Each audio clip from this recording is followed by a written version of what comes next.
Vegan recipes with Pat and Emily. Welcome to my kitchen. I'm so glad that you joined us.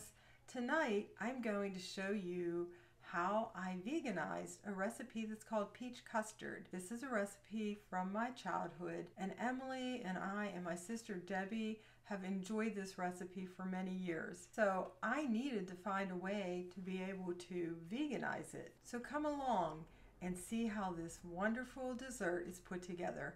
And you know what? You might even want to eat it for breakfast. It's got peaches in it.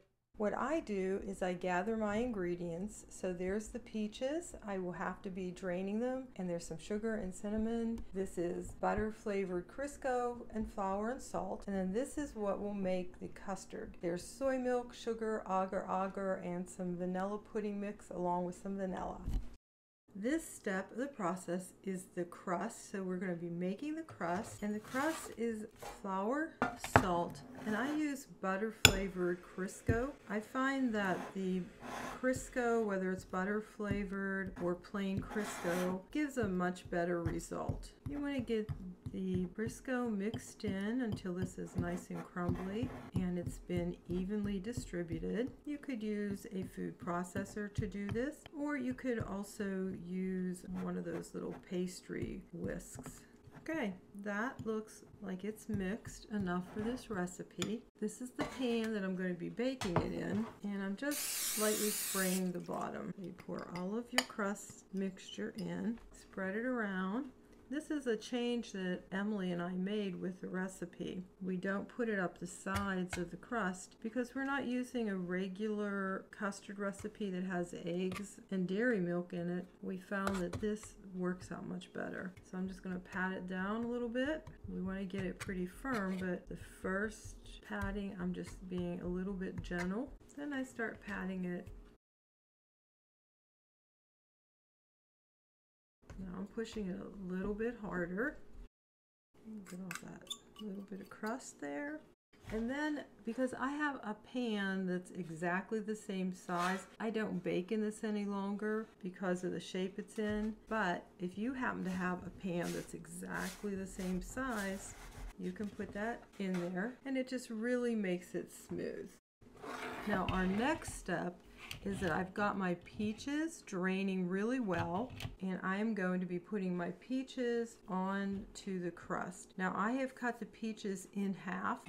I've cut them, actually it's in quarters. These were halves, and I cut them in quarters. I think that they work better. These are home canned peaches. With them they're a little softer, and I think that they're more flavorful than if you are using store-bought peaches that are in a regular can. But either way, it's good. We've tested it with both the canned and the homemade. I have a few pieces of peaches left from my can. You could either leave them out or you could fill them in. So like here, I'm just going to break it by hand and fit it in. And I have just this little bit left that I'm going to break and fit in. And fit a little bit right there. Now this next step is I've got my raw cane sugar and some cinnamon. So I'm mixing that. And the original recipe called for about a half a cup of sugar. And I've cut it down to a third, and I feel that that's plenty. It seems like the less sugar I eat, the sweeter things taste. So if you still like things really, really sweet, you could bump that up to a half a cup. At this point, the peaches and the crust are going to go in the oven, and they're going to bake until all the sugar gets bubbly and the crust appears to be getting brown. As you can see, the peaches are finished baking. This was bubbling, but till I turned on my camera, it cooled down enough that it's not bubbly. But you want this to be bubbly, and you want it to be syrupy. You can see the sugar has created like a syrup, and that's what you're looking for. The next step in this process is making the actual custard. To make the custard, I am first going to put my sugar in my saucepan, and I'm putting in the agar.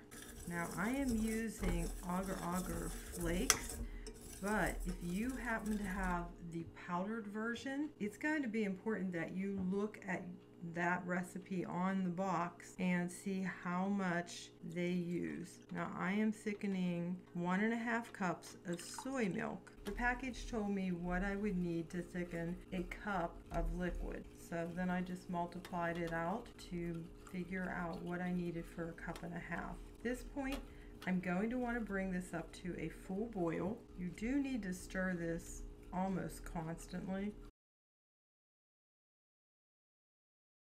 Okay, you can see it's starting to boil. We need it to be a full boil and it will start coming up. So I'm taking it off the heat until the burner cools down a tad. I can return it to the heat.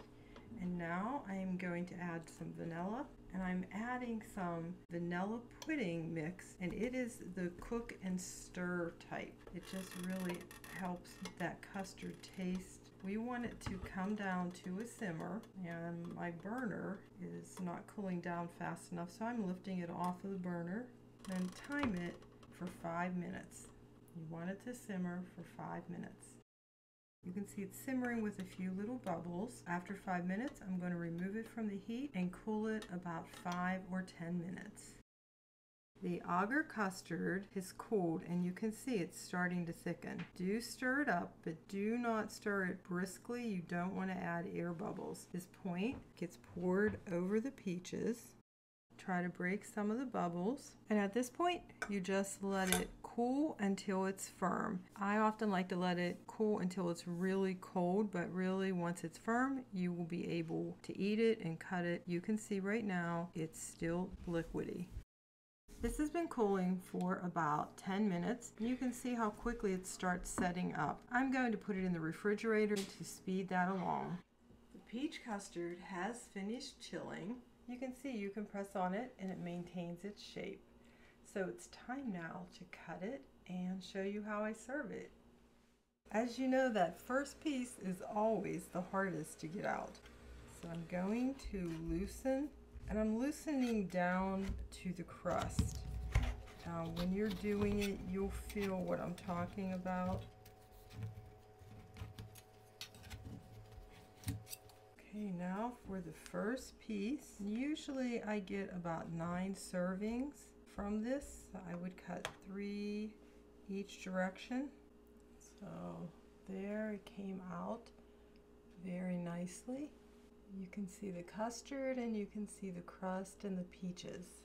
That's what it looks like. Really good. If you like this video, please hit the like and also subscribe and share. Thanks. See you next week.